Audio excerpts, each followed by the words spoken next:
Terima kasih Datuk Yang Di-Pertua atas kesempatan untuk membahas Rang Undang-Undang Suruhanjaya Pengangkutan Awam Darat 2010. Apabila Rang Undang-Undang ini dibentangkan bersama dengan pindaan kepada akta-akta seperti pengangkutan jalan dan akta lembaga pelesian kenderaan, kita dapat pelbagai reaksi dari orang awam termasuk dari ahli-ahli dalam Dewan ini berhubung dengan beberapa perkara yang akan dimasukkan dalam undang-undang baru maupun dalam pindaan kepada undang-undang yang sedia ada, iaitu termasuk skim penentuan harga bagi kesesakan kawasan, kenaikan denda daripada 300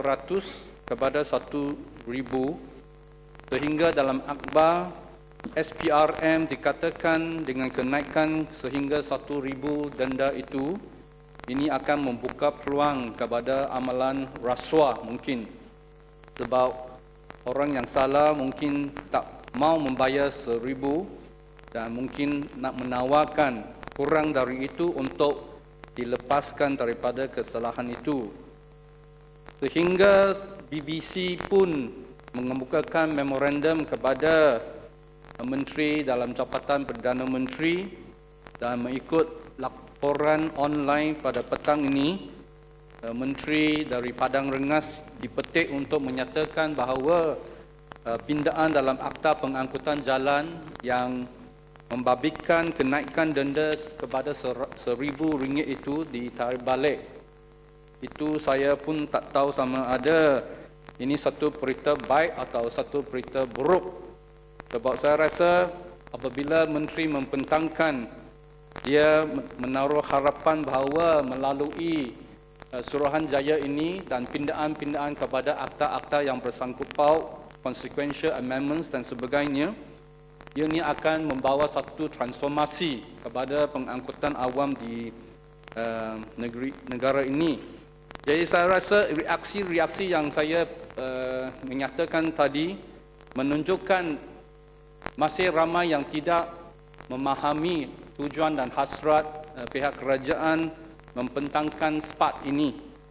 Dan bagi saya dari negeri Pulau Pinang, berada di kerajaan negeri, merasakan engagement dengan stakeholder selama ini adalah tidak mencukupi langsung. Tengoklah reaksi dari orang ramai termasuk ahli-ahli yang berhormat terhadap beberapa perkara yang dicadangkan. Kita pun sudah tahu bahawa mereka tidak dapat berpandangan bersama dengan menteri yang menginginkan transformasi.